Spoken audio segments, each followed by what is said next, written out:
Não, já tá ao vivo. Tá ao vivo. Bom dia.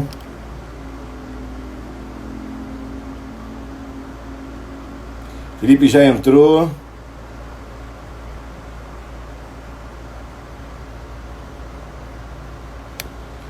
Já vou chamá-lo.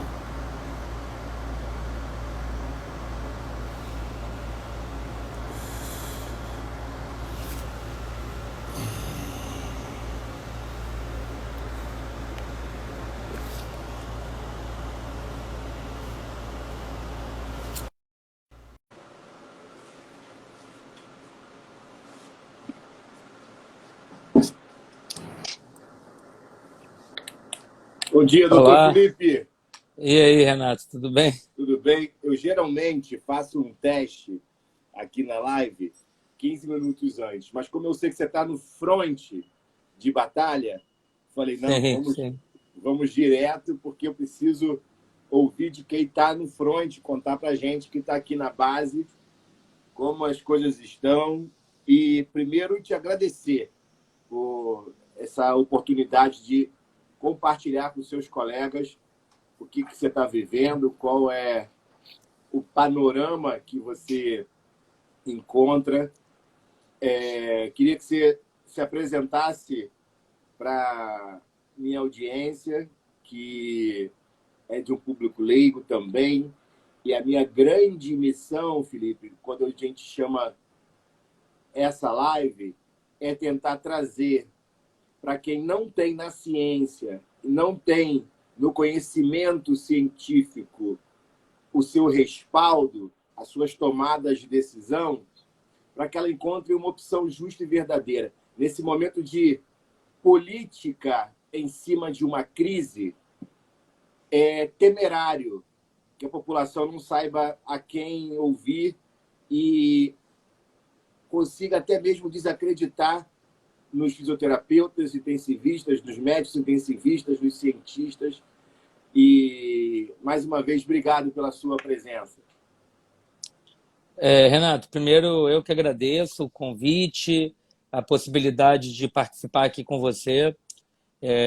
Hoje à noite eu vou completar aí 36 horas de plantão ininterrupto, parte aqui no CTI do Hospital da Polícia, onde eu sou fisioterapeuta, tenente-coronel fisioterapeuta, e também no Hospital Universitário Gafrenguini, onde eu também atuo, sou fisioterapeuta intensivista de lá também. Então, eu estou aí há 36 horas, estou há 3 semanas full-time vendo doente com Covid. Eu acabei de ter aqui, ontem a gente teve 2 baixas, hoje a gente teve uma pessoa até conhecida, enfim, é sempre difícil, né? Mas a gente está aqui para isso, né, Renato? Eu acho que faz parte do processo.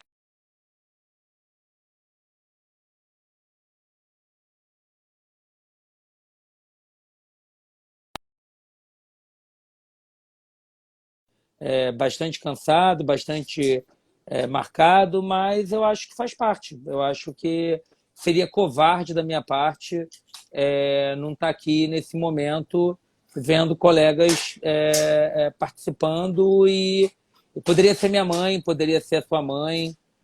Se você me perguntar, você queria estar aqui? Não, queria estar na praia, queria estar Com lá na certeza. universidade, eu queria estar fazendo outra coisa, mas é a nossa obrigação, né? Acho Uhum. que é um compromisso ético, moral, Uhum. social do juramento que a gente fez. Eu acho que, e você começou falando muito bem, né, Renato?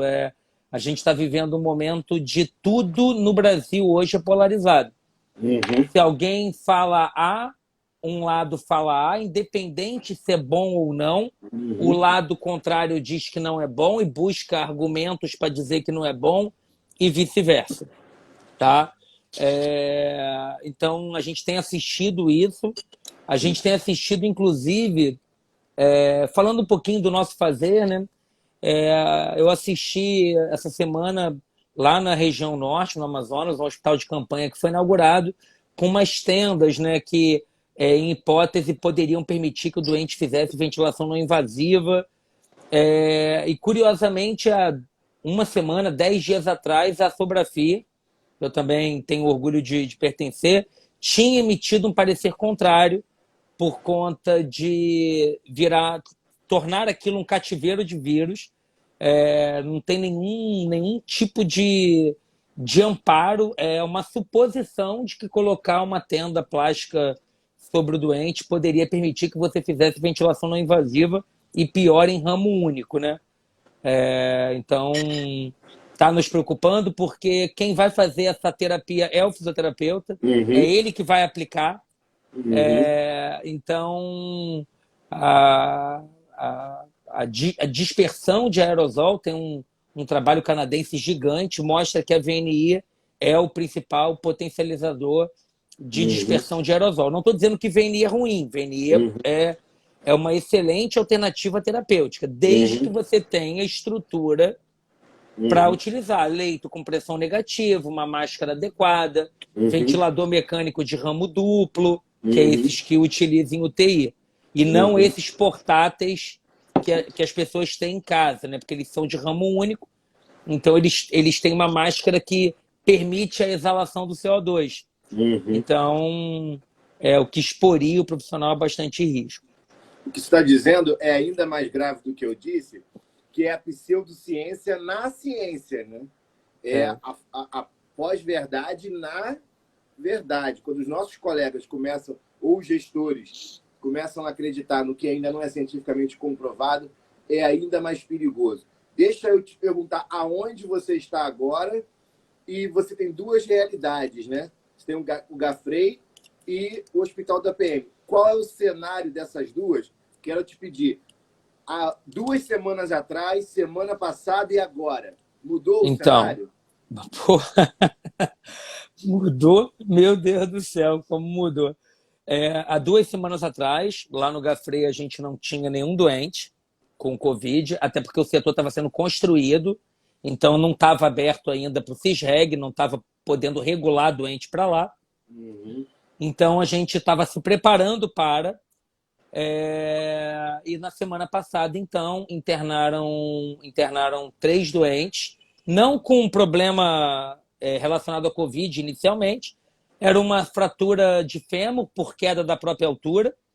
É uma refratura, né? O paciente já tinha uma fratura prévia que foi fixada com a haste, caiu, quebrou novamente, teve que trocar a haste, fazer uma nova cirurgia. Um outro que era uma questão hepática e uma outra...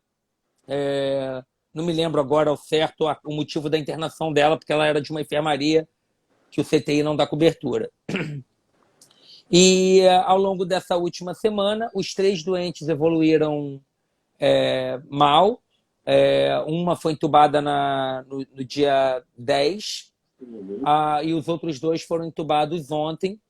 Então, mesmo com um setor fechado, ele seria inaugurado, porque a gente estava com 3 doentes que internaram por outros motivos e que foram contaminados. A gente não sabe se vieram contaminados de fora e manifestaram sintoma dentro, ou se nós mesmos que estamos prestando assistência a ele, trabalhamos em outro lugar, podemos ser vetor de transmissão também, né? Então, ontem os 3 doentes iam descer para inaugurar o setor de Covid, setor muito bacana, muito bem estruturado, lá na Unirio, e certamente em alguns dias a gente vai estar com o setor lotado, isso aí não tenho dúvida nenhuma. Aqui na polícia, a gente começou, não sou daqui, né? Eu sou do centro de reabilitação, mas por ser especialista na área, fui transferido para cá momentaneamente, durante a crise. Há 1 mês atrás, a gente não tinha nenhum doente com Covid. Há 20 dias atrás, internou a primeira, que foi essa que faleceu hoje, agora há pouco, no centro cirúrgico. Ela foi para fazer uma amputação do membro inferior, por conta de uma parada cardiorrespiratória que ela teve na terapia de resgate com a nora. Ela fez uma isquemia periférica e ia realizar a amputação, e durante a indução anestésica acabou parando e sem conseguir reverter. Então ela foi a primeira paciente, internada aqui há mais ou menos uns 10 dias atrás, 12 dias atrás. Hoje, no CTI, o cenário, nós temos... o CTI aqui tem 10 leitos de UTI. A gente tem um baleado de crânio, um policial vítima de assalto e foi baleado em ato de serviço.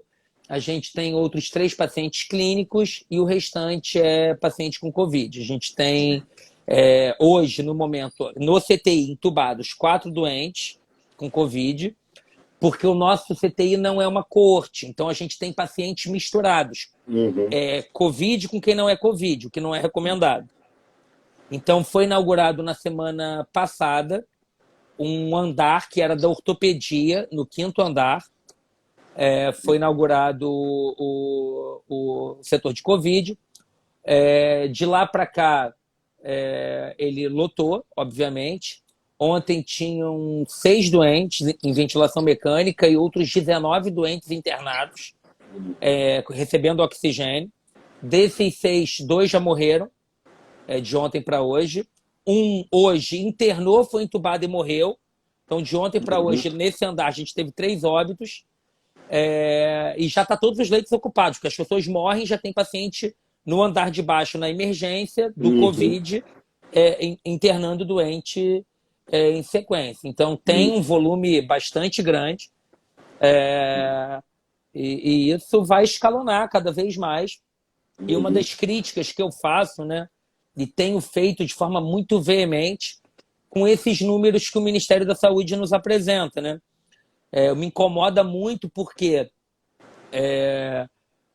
a gente, na semana retrasada, quando começou aqui, a gente de lá para cá já teve 4 doentes que morreram, contando com a de hoje. A única que teve diagnóstico formal foi a de hoje. Os outros 3 morreram e a gente ainda está esperando o resultado do LACEN. Mas que a gente não tem dúvida que era Covid, porque eles têm a mesma característica. É o mesmo laboratório, é o mesmo padrão de insuficiência renal, o mesmo padrão tomográfico. Eles são de livro, eles seguem a cartilha e eles evoluem rápido, morreram e a gente não tem. Então, esses dados do Ministério da Saúde, eles me incomodam, porque eles não testam todo mundo. Quando testa, não tem resultado, o que é mais intrigante ainda.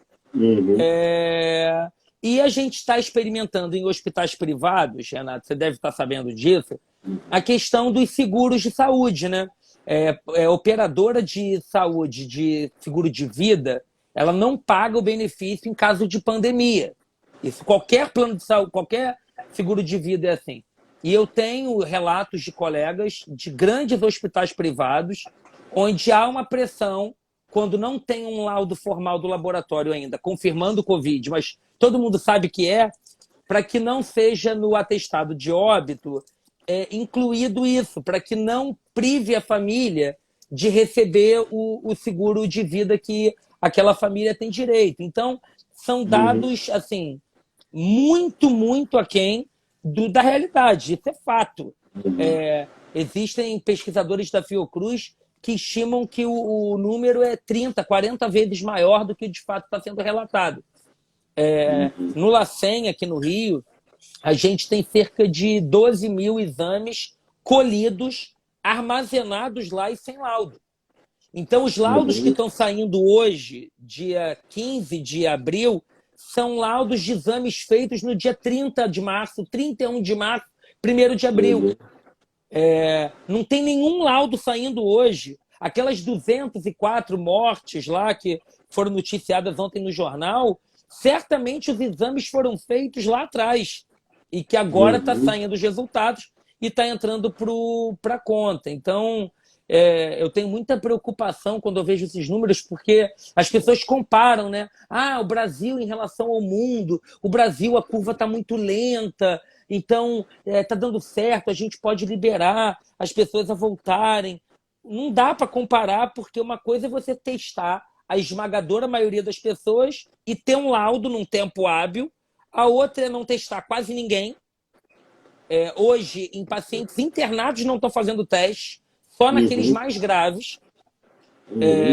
Eu estou te dizendo, a gente tem aqui um andar inteiro de doentes com Covid, só os que estão entubados ou recebendo quantidade de oxigênio acima de 6 litros por minuto estão sendo testados. Todos os outros que têm padrão radiológico clínico não têm o teste ainda vão realizar os testes, tá? Existe pedido para realização. Então, é um cenário bastante que os números não inspiram confiança, né? Eu sou amante de número, mas eu sou amante de número que a gente pode confiar, né? É um número de tem um a dado que verdade não. atrás, né?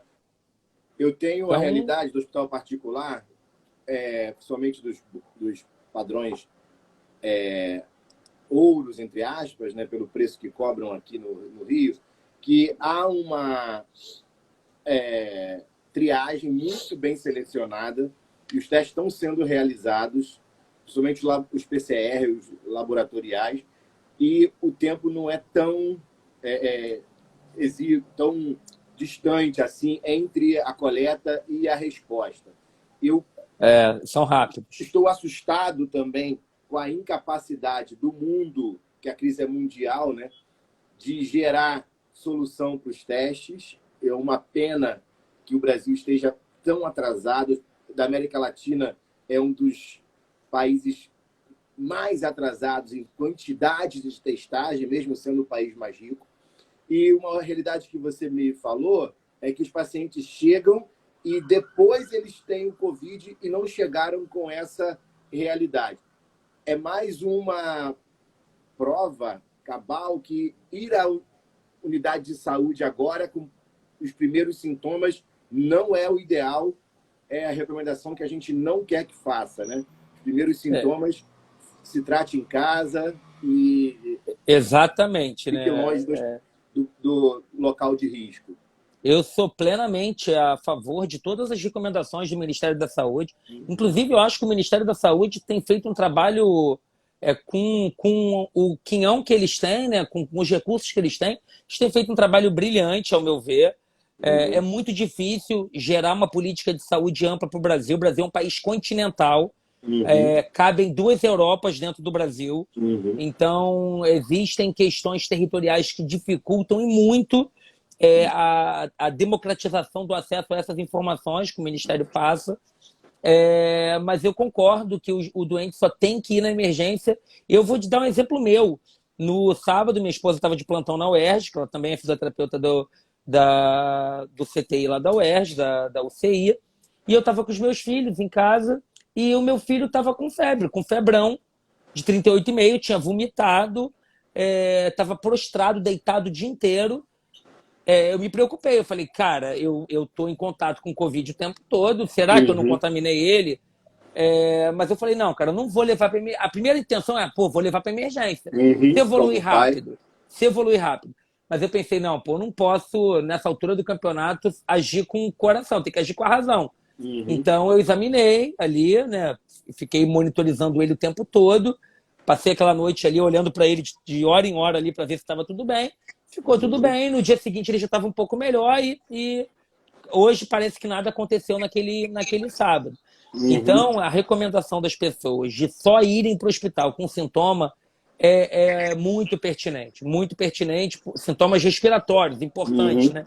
A gente está até, inclusive, na polícia tentando conscientizar isso, porque ontem aqui tinham, sei lá, próximo de 100 pessoas lá embaixo, na cantina, esperando pessoas que poderiam estar em casa, que não estão com desconforto ao ponto de ter que vir pro hospital. Mas é uma realidade bastante difícil, né, Renato? Você sabe como é que é. Vamos entrar na nossa prática agora, né? Que cabe a nós, fisioterapeutas. Eu tirei aqui os comentários para a gente ter uma imagem mais limpa. Eu vou deixar esse vídeo salvo lá no meu canal, que chama-se Trato Ubuntu. Vocês podem ver depois, mas eu queria que as perguntas ficassem. Tem uma caixinha aí de perguntas, tá? Para cada um. Põe nessa caixinha de pergunta a dúvida. Essa setinha que tem do lado é para divulgar mais gente, tá? Para chamar mais pessoas. E quanto mais gente ver esta live, a informação de quem divulga a ciência, de quem faz a ciência e de quem está no labor, elas se complementam. Então, faça isso. Vamos divulgar a ciência. Felipe, as estratégias que a gente vem vendo de combate ao Covid lá fora foi, no primeiro momento, somente em Wuhan, que esse paciente ficou muito tempo em VNI e depois que se espalhou, outros centros viram que talvez deixar em VNI por muito tempo não fosse uma boa estratégia. Primeiro pelo aerossol e porque a falência desse pulmão ela é diferente dos pacientes com influenza ou outros comprometimentos respiratórios. Como é o procedimento? Existe um protocolo que vocês estão seguindo? Eu sei da individualidade de cada paciente. Qual é a realidade de vocês? E a outra pergunta, ontem eu conversei com um médico muito querido, Gabriel, lá do Hospital do Cérebro, e ele lembrou que na Europa a gente tem aquele capacete de aerossol, né, para fazer que talvez tenha menos dispersão. E por que a gente não usou esse padrão aqui no Brasil? Por que lá na Europa é assim? E qual é a sua realidade aí no que diz respeito ao procedimento? Já vou emendar uma outra pergunta, eu sei que o tempo pode te exigir aí. Paciente em prono é realmente uma realidade? Você tem visto que esse procedimento exclusivamente nosso, fisioterapeuta, tem sido uma boa estratégia para muitos? Bom, Renato, excelente pergunta. A primeira é que a ventilação não invasiva, de fato, ela pode ser implementada, né? Desde que, vou fechar a porta aqui, desde que você tenha estrutura para isso, né? Você falou bem que na Europa existe a helmet, que é aquele capacete, tá? Que diminui a dispersão, mas mesmo nele, há dispersão de aerosol e há recomendação internacional para só usar VNI em leitos que têm a possibilidade de pressão negativa. Tá? Ontem saiu uma diretriz da Sociedade Brasileira de Pneumo falando da VNI, que a VNI pode ser uma alternativa para aqueles casos mais leves, pode sim, respeitando as questões de segurança de EPI, de estrutura do ambiente. Inclusive, o professor Bruno Guimarães, lá de Niterói, tem utilizado com bastante sucesso lá no hospital privado, que ele hoje é o rotina. Tá? Nos 2 hospitais que eu trabalho, o nosso protocolo é não fazer VNI, nem no paciente sem suspeita. Tá? Então, nos andares, o paciente está internado aqui por insuficiência cardíaca. A gente não tem recomendado fazer VNI, porque a gente não tem segurança de que ele, eventualmente, não é um portador assintomático. Se ele ficar internado mais do que 10 dias, sem apresentar qualquer sintoma e tiver indicação de VNI, aí a gente faz, tomando os cuidados de material de EPI, porque aí a gente espera que o doente não esteja contaminado, já que ele está aqui há 10 dias, passou o tempo de incubação e não desenvolveu o sintoma, enfim. Mas a gente evita, tá, VNI? Então, no nosso protocolo, paciente está saturando, está hipoxêmico, a gente utiliza oxigênio, até 6 litros de O2 por minuto. Se acima de 6 litros de O2 por minuto, o doente estiver saturando menos de 90%, esse doente precisa ser intubado pelo médico mais experiente que tiver, preferencialmente nos 2 serviços que eu trabalho. São anestesistas que fazem a intubação em sequência rápida, ou seja, não utilizam o ambu para ventilar o doente, não tem a etapa de ventilação. A gente coloca uma máscara com reservatório, que permite reinalação de CO2, paciência, apenas para oxigenar ele, para pré-oxigenar ele. O médico, então, faz a indução anestésica ali e intuba prontamente o doente.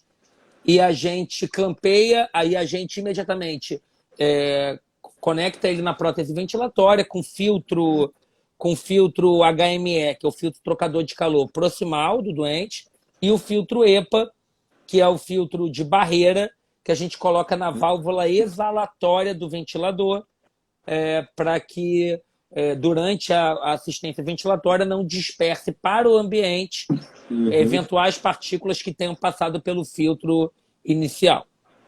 Tá? E a prono? Como é que você tem em relação à prono, a gente tem utilizado, a gente já utilizava lá no Gafre muito, esse é um recurso que a gente tem bastante experiência lá. Só no ano de 2019 a gente tem relato de 11 pacientes terem sido pronados lá. Parece pouco, mas 11 pacientes com SARA serem pronados não é uma realidade muito grande de outros Felipe, hospitais. deixa eu só te interromper e usar a sua paixão pela aula, pela sala de aula. Explica para o nosso público leigo essa relação ventilação, perfusão e por que mudar o paciente de decúbito. Só para a gente educar a nossa audiência. Os doentes com disfunção pulmonar grave, com um padrão que a gente conhece como síndrome da angústia respiratória aguda grave provocada pelo Covid, ela tem dois perfis, né, Renato? Ela apresenta dois fenótipos.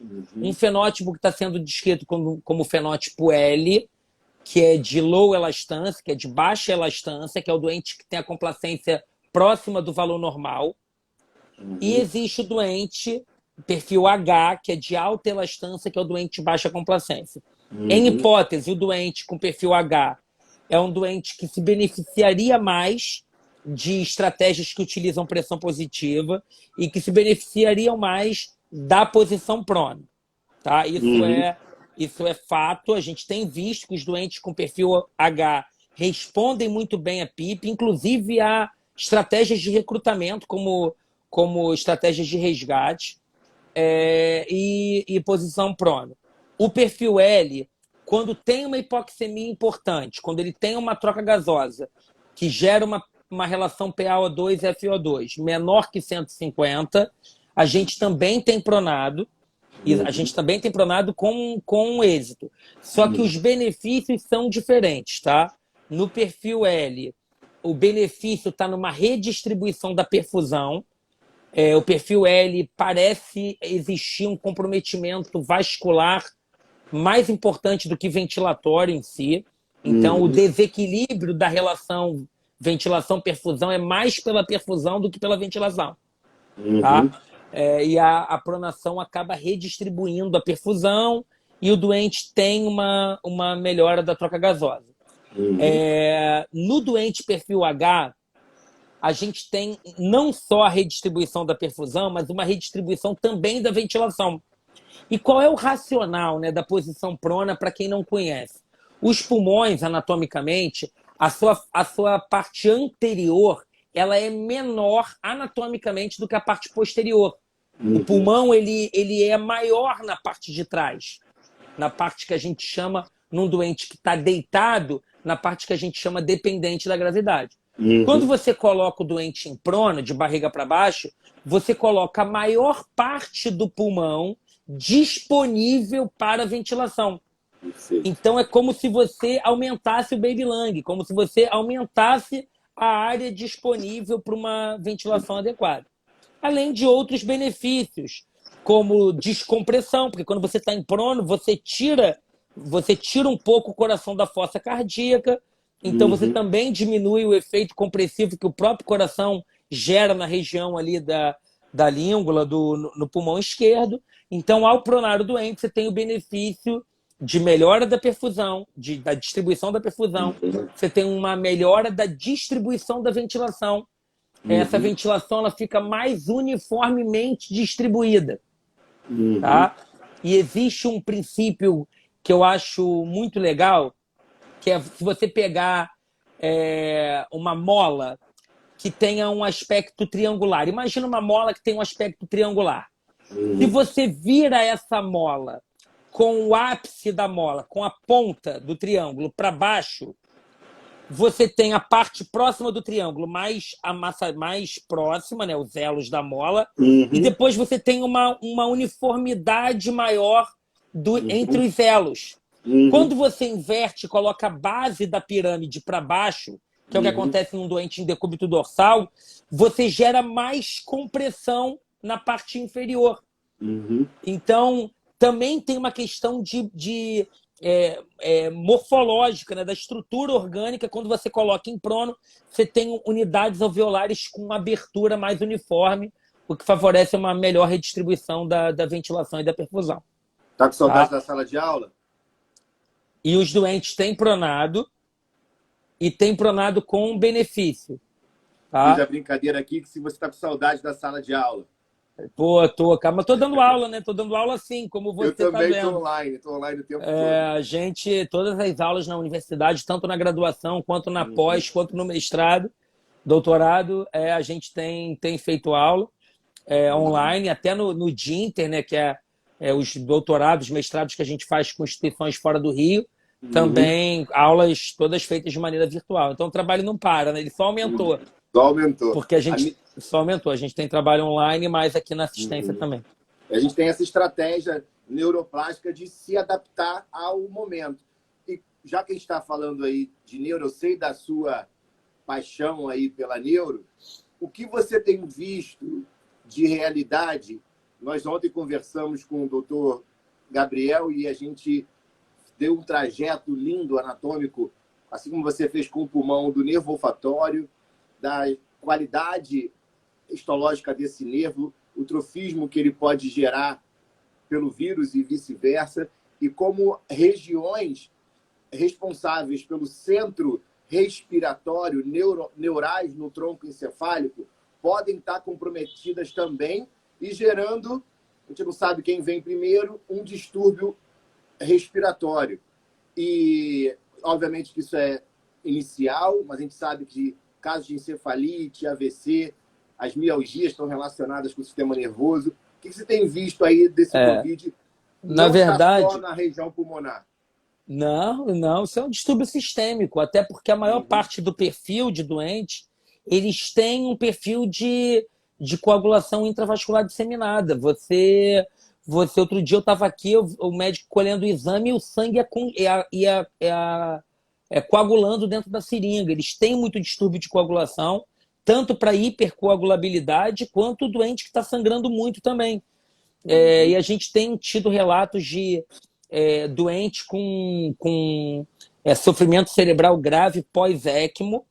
ECMO é uma estratégia de oxigenação extracorpórea, com uma máquina semelhante, em parte, com uma circulação extracorpórea, usada para cirurgia cardíaca, que é uma técnica bastante utilizada no mundo e nos hospitais de ponta no Brasil também, para casos de insuficiência respiratória hipoxêmica grave, não responsiva a outros cuidados, né?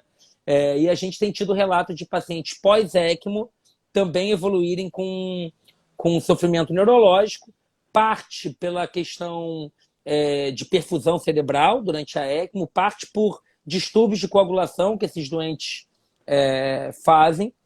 A gente tem visto casos de encefalite por Covid. Não se sabe se é uma encefalite viral do próprio vírus ou se é uma encefalite secundária a outras condições que o doente desenvolve na UTI. Porque o doente que está na UTI, ele entra com Covid, em 5 dias de ventilação mecânica, ele já tem pneumonia associada à ventilação mecânica, por Uhum. questões ambientais. Então, Uhum. você tem uma doença viral e também uma doença bacteriana ou outras oportunistas. Uhum. Então, essas encefalites que a gente tem experimentado, e isso tem aparecido sim, tá, Renato? Isso tem aparecido. Eu não teria background, nem seria leviano, seria até leviano da minha parte afirmar isso. Eu não sei te dizer se é foco primário do próprio vírus. Eu Uhum. vi um relato de que há uma predileção pela bainha de mielina, pelas células da glia também, enfim, para lesão direta, mas seria leviano da minha parte afirmar isso, e já que também poderia ser uma encefalite de origem Não outra, né, viral. Uhum. oportunista que a gente tem. Tem os casos de meningite também. Existem relatos que eu tenho de colegas de hospitais que o doente com Covid tem evoluído com uma síndrome meninge, com uma meningite viral, aí Uhum. sim confirmada por ter sido provocada pelo Covid, né? Então, é uma doença sistêmica, multifatorial, multimodal, Uhum. hoje com uma corrente muito forte associando a doença a um distúrbio hematológico, a um Uhum. distúrbio de hemoglobina, e se isso é verdade, aonde tiver sangue chegando, a gente tem alteração, né? Então, Uhum. o mecanismo fisiopatológico, os mecanismos, né, ainda estão sendo descobertos e a gente ainda tem um campo bastante grande aí para caminhar. A gente tenta educar os nossos alunos que o paciente no leito é um paciente que precisa não só sobreviver, ele tem que sobreviver e sair o mais funcional possível, né? Então, a fisioterapia, ela está mudando em relação a isso. Eu acho que a gente, vocês têm um papel muito grande, o pessoal da Neuro tem um papel muito grande em cobrar isso, mas a gente tem uma realidade que esse paciente entubado, ele fica muito mais tempo no leito e ele fica anestesiado e com possivelmente sequelas ou síndromes pós-anestésicas que a gente vai ter que saber lidar quando esse paciente tiver alta. O que você está pensando a respeito disso? Então, a gente tem discutido muito isso, né, Renato? A fisioterapia está sendo muito valorizada nesse momento, né? Ontem, o Elias Knobel, que tem o famoso livro lá do Condutas no Paciente Grave, um grande intensivista do Brasil, um dos maiores, fez um relato gigante, valorizando, né, o que o fisioterapeuta faz. Só que eu brinco que não adianta o doente ser desmamado, a gente conseguir vencer a etapa ventilatória, se ele vai sair cheio de atrofia, deformidade, com déficits funcionais importantes. Uma coisa que me preocupa muito, a gente tem discutido, é que esses doentes com Covid, eles usam muito bloqueador neuromuscular, principalmente nas primeiras horas.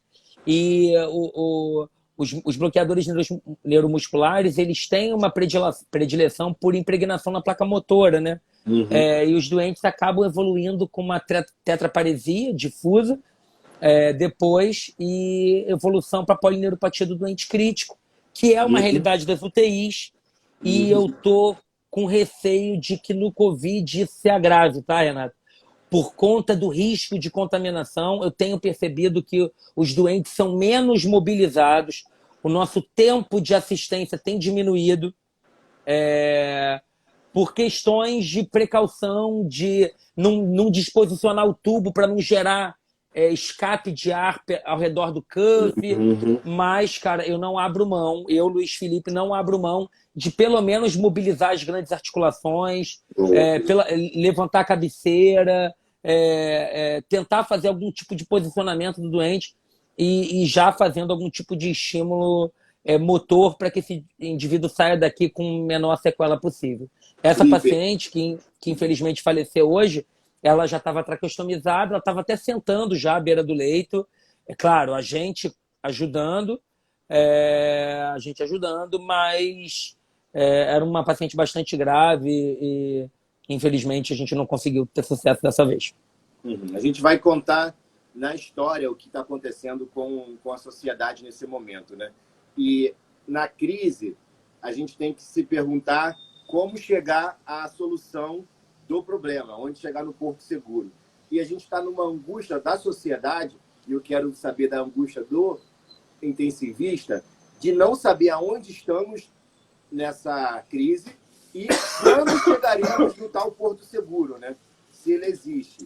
E como é hoje o trato terapeuta-paciente com essa suspeita do Covid? Você já deu uma ponta aí que é diferente, né? Porque você quer se preservar, você tem esse... Eu tenho, Renato. Da autopreservação. Como é que é o contato? Renato, eu tenho... As coisas mudaram. Obrigado.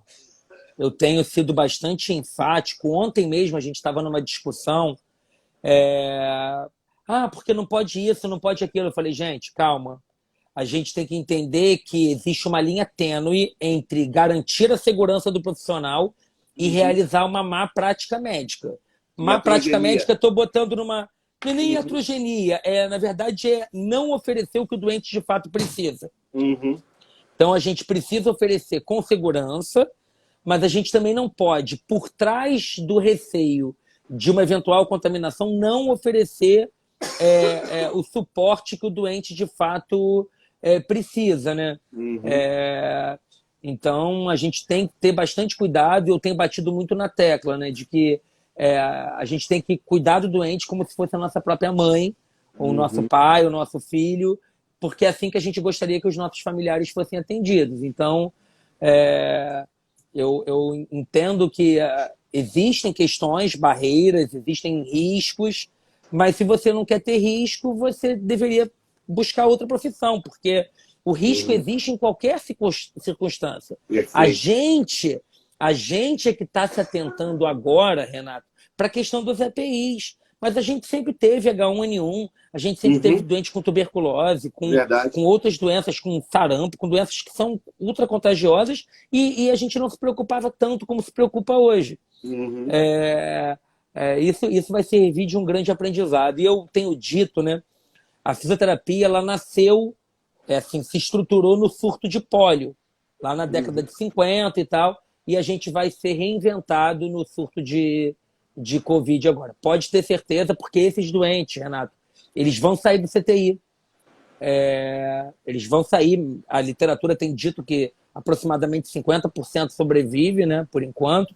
Eles vão sair e eles vão ter que ser abordados em ambulatórios por aí fora, porque eles vão sair com bastante sequela neuromusculoesquelética e pulmonar também, e vão precisar de cuidados por um bom tempo pós-alta, para tratar o que a gente chama de síndrome do doente crítico. A gente está tão bem nessa, o papo é tão bom que eu nem abri para as perguntas ainda, mas eu preciso abrir, tá bom? Deixa eu só botar aqui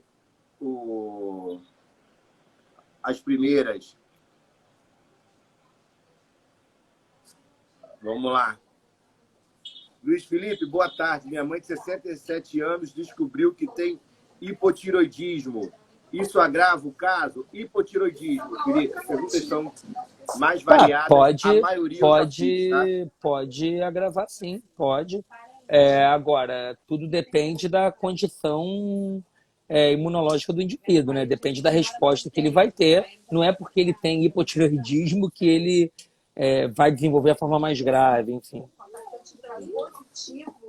Hoje, deixa eu só tentar tirar a pergunta. Eu acho que você não está vendo a pergunta na sua frente aí, na sua imagem? Não. Então, eu que estou vendo aqui, então não te atrapalha nem um pouco.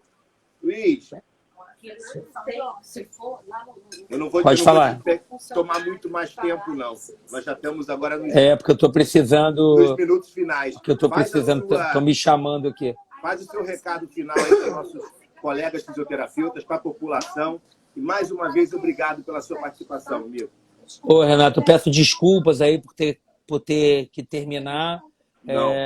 Infelizmente, eu preciso ajudar aqui os colegas e dizer para vocês que é um prazer muito grande para mim estar aqui, para que vocês tenham bastante cuidado, sigam as orientações aí que o Ministério tem recomendado, fiquem em casa, saiam se tiverem extrema necessidade, tomem as medidas de precaução e certamente a gente vai estar aqui na linha de frente, médicos, fisioterapeutas, enfermeiros, técnicos de enfermagem e toda a equipe para ajudar quem está precisando e quem está nesse momento. Tá bom? Desejo bastante sorte e confie, porque eu tenho certeza que a gente vai ter um desfecho favorável aí no futuro. Irmão, tamo junto. Vamos tomar um café em breve. Deixa essa crise passar. Em primeira mão, eu vou botar uma pessoa aqui para falar com você. Por favor. Querido Nemer. Tudo bem, amigão? Ele tá sem o fone, que tá aqui com o fone. Ele vai almoçar agora também, tá cansado pra caramba, tá aí desde cedo também. A gente vai bater um papo em breve, vou chamar ele para estar participando com a gente. Obrigado, tá, Renato, por tudo. Abraço. Obrigado. Tchau.